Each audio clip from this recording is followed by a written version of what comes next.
Starting out in chess, you often learn the 4-move checkmate or scholar's mate.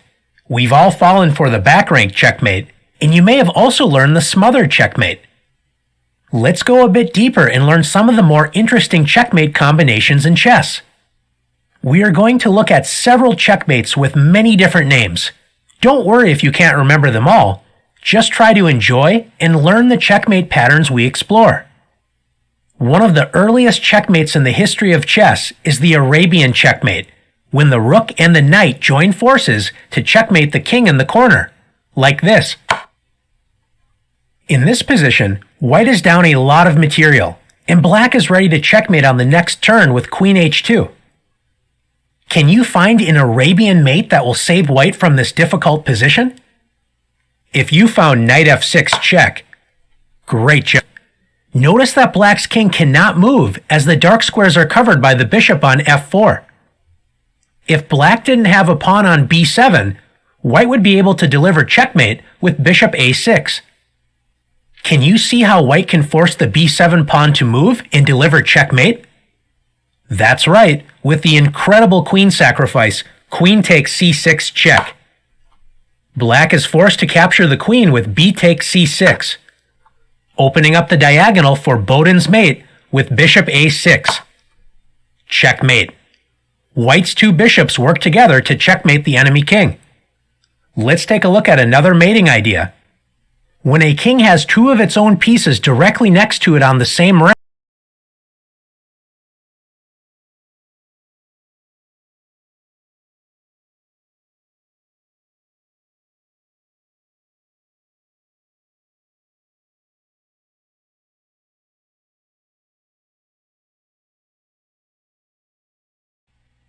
starting out in chess, you to attack white's king with queen h8 check. Can you play these checkmates?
Have you ever had a game where your opponent's king is on the run, but you couldn't find the winning idea to finish the game?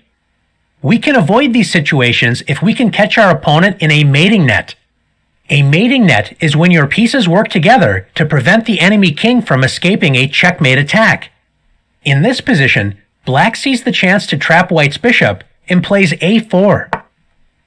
Not realizing that black's king is trapped in a mating net, white's bishop prevents the black king from moving, and after queen h5, white threatens checkmate on h7. After the forced h6, black blocks the immediate checkmate but creates a weakness on g6. Can you see how white can force checkmate in 2 moves? If you notice black's king is stuck in a mating net after queen g6, great job. White threatens checkmate on h7 again, and after h takes g5, white finishes the game with queen h5. Checkmate. Let's take a look at another example. In this position, Estonian Grandmaster Paul Keres unleashes an incredible tactic, starting with knight takes e3. Black captures a pawn and forks the queen and rook. White's best move is to allow black to win more material by moving the queen to safety, but white misses black's main idea and captures the knight with f takes e3. Grandmaster Keres sacrificed the knight to create a mating net after the second piece sacrifice, bishop takes g3 check. If white refuses the sacrifice with king g1, black forces checkmate anyway after bishop h2 check.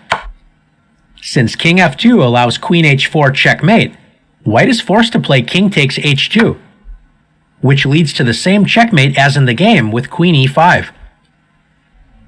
After white accepts the sacrifice with king takes g3, black forces checkmate with queen g5 check. If king f2, black forces the king to the same checkmating square as in the game, g1, with queen h4 check. In the game, white played king h2, and after queen e5 check, king g1, black finishes the game with queen g3 check, with checkmate to follow on the next turn. Let's take a look at one more position together. Not all mating nets require forcing moves from the beginning to the end. During an aggressive attack, sometimes a quiet, positional move needs to be played to weave the mating net. In this position, Grandmaster Tigran Petrosian finds an incredible queen sacrifice leading to checkmate after queen takes f6 check. Black's king is lured up the board with king takes f6. And after bishop e5 check, white prevents the king from retreating to safety. If black plays king f5, black walks into a direct mating net after rook f4 check, king g5, bishop f6 check, king h6, and rook h4. Checkmate. Petrosian's opponent, Grandmaster Pachman, played king g5. Although black's king is very exposed, there is not a forced series of checks to win the game. Petrosian played the quiet move, bishop g7. This quiet move creates an incredible mating net as black's king cannot retreat. Grandmaster Pachman resigned because white is threatening h4 check, followed by delivering checkmate with the light-squared bishop. For example, if black plays knight f5, trying to protect the king from h4 check, white plays h4 check anyway, so that after knight takes h4, g takes h4 check, black has 2 options, both leading to immediate checkmate. If king f5, bishop h3 is checkmate, or black can play king h5, allowing bishop f3, checkmate. Another try is e5, opening up black's light-squared bishop, but after h4 check, once again king f5 loses to bishop h3 checkmate, and after king h5, bishop f3 check, bishop g4, and bishop takes g4 is checkmate. After exploring these mating attacks, it's your turn to weave a mating net.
Do you like to attack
your opponent's king? Who doesn't like launching an attack that leads to a quick checkmate or the opponent's position crumbles under the pressure? These positions don't come out of thin air. You first have to make weaknesses against your opponent to gain the advantage, such as creating weak squares around your opponent's king, removing key defenders, or attacking on squares where your opponent has no defense. Let's take a look at some examples of creating weaknesses. In this position, white's center, especially the d4 pawn, is being put under tremendous pressure. Black is threatening bishop takes f3 when the d4 pawn would fall on the next move. White has the powerful resource d5. White advances the d-pawn to safety, grabbing space and attacking black's knight on c6. This move looks like a blunder because it opens up the long dark square diagonal, allowing black to win the exchange by capturing the rook on a1. Black's best choice is to avoid capturing the rook, allowing white a comfortable game with a strong central space advantage and well-placed pieces. If black accepts the rook with bishop takes a1, after queen takes a1, white is temporarily down material, but black gave up the strongest defender of the king, the dark squared bishop. Look at how weak the dark squares are around black's king. Black's knight does not have a good square to move to, so after knight a5, bishop h6, white is threatening checkmate on g7. So black is forced to return the material and create more weaknesses around the king with f6. After bishop takes f8, white regains the sacrificed material and has forced weaknesses in front of black's king. Not a good sign as the game continues. In this sharp position from the Sicilian defense, black's queen is putting pressure on the h2 square. This doesn't look too serious as white's king and knight on f3 both guard the h2 square. Black focuses on the target and plays knight g4. Black's knight joins the queen in adding pressure to the h2 square. White's knight on f3 is now under great pressure as it must stay on that square to keep the king safe. A serious blunder is h3. Thinking that black must now retreat the g4 knight, but white is in for a surprise after knight d4. White's knight on f3 is attacked, but if it captures black's knight on d4, black delivers checkmate with queen h2. Since white's queen is also under attack, white can't both save the queen and prevent the winning tactic knight takes f3 check. White's best choice is to lose material after h takes g4, knight takes e2 check, and bishop takes e2, losing the queen for 2 pieces and weakening the king side. Instead of playing h3, white can play knight b5, attacking black's queen and helping protect the d4 square. After queen b8, white can now play h3, since the b5 knight prevents any knight d4 tricks. It looks like black needs to move the attack knight on g4, but now black can play h5. This is known as the fishing pole trap. Black uses the knight as bait. White should stay calm and not accept the knight. One idea is to play queen d2 to help bring white's knight on b5 into the center with knight b to d4. But if white accepts the knight with h takes g4, white is in huge trouble after h takes g4. The h-file is now opened, so black's rook on h8 and queen on b8 work together to attack the h2 square. Once again, white's knight on f3 cannot move to a safe square because black would then deliver checkmate. White's king is in serious danger due to all of the weaknesses on the king side. Let's take a look at one more example together. One of the most dangerous attacks can happen when there are opposite colored bishops on the board. In this position, black's light-squared bishop is pointing directly at white's kingside. Notice that white has the opposite colored bishop, a dark-squared bishop on b2. This means that this bishop is helpless in defending against black's attack on the light squares. After rook c1, white thinks black has to move the queen, but black ignores this attack and begins an attack against white's weak light squares with rook g8. If white tries to capture black's queen with rook takes c5, the game ends quickly after rook g2 check, forcing king h1. Black has opened up the long light-squared diagonal h1 to a8. Now black's attack is unstoppable after rook g1 check. This double check rook sacrifice forces white's king to move to the open g-file with king takes g1. Black's light-squared bishop prevents white's king from escaping, and after rook g8 check, checkmate will soon follow. Instead of capturing black's queen, white can try to defend with g3. Notice this opens up the long light-squared diagonal again, and black has an overwhelming attack starting with the powerful rook sacrifice rook takes g3 check. Since the f2 pawn is pinned, white is forced to play h takes g3.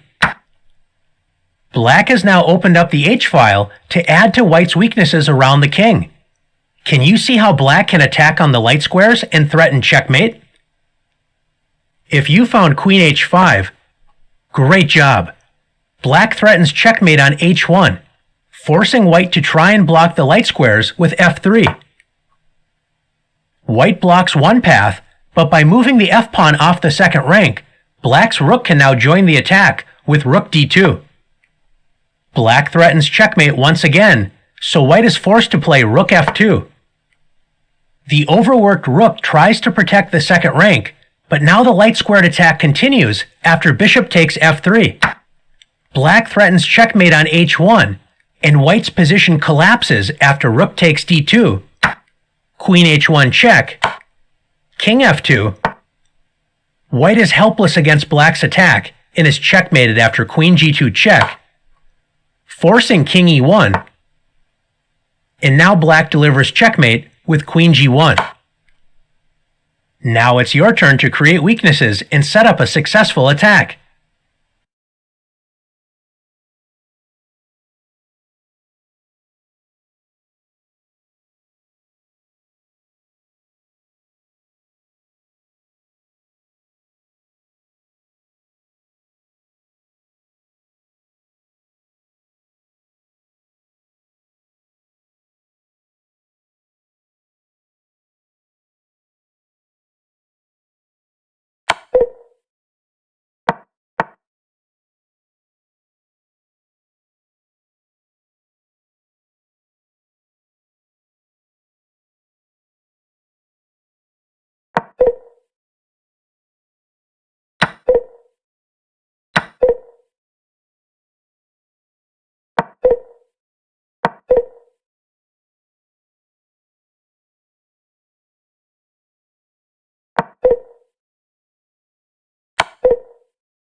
Attacking the castled king is no easy task. Not only is a castled king protected behind 3 pawns, it usually is also defended by pieces. One way to attack a castled king is by sacrificing a piece.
This is often a very risky strategy because if the attack fails, being down a piece usually results in disaster. Another way to attack the king is the pawn storm. A pawn storm is when at least 2 or more pawns work together to try and force open lines to attack the enemy king. Pawn storms can be risky, but sacrificing a pawn or 2 to make the opponent's king weak can have great rewards. In this position, former world champion Michal Tal, known for his incredible attacking skills, has the black pieces. Both sides have castled on opposite sides of the board, so advancing pawns on the side where your king is not castled is often a strong idea. Tal wants to open up lines to attack the enemy king. One idea for black is to play a3. Black is hoping to play a takes b2 on the next turn, ripping open the a file. Unfortunately for black, white can simply keep the position closed by playing b3. When black does not have a good way to open up the position against the enemy king. In the game, Tal played the powerful move b3. One thing to remember about a pawn storm is that not only do you want to remove your opponent's pawns from a file, you also want to remove your own pawns to open up lines for attack. b3 attacks both the c2 and a2 pawns, which means a file will be forced open no matter what white does. White allows the c file to be open with c takes b3. And after a takes b3, white now plays the losing move. When defending against a pawn storm, you want to keep as many lines closed around your king as possible.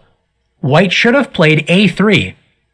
Although white's defenses have been weakened and may allow for a future sacrifice on that square, instead of keeping the position as closed as possible, white opens up the a file with a takes b3.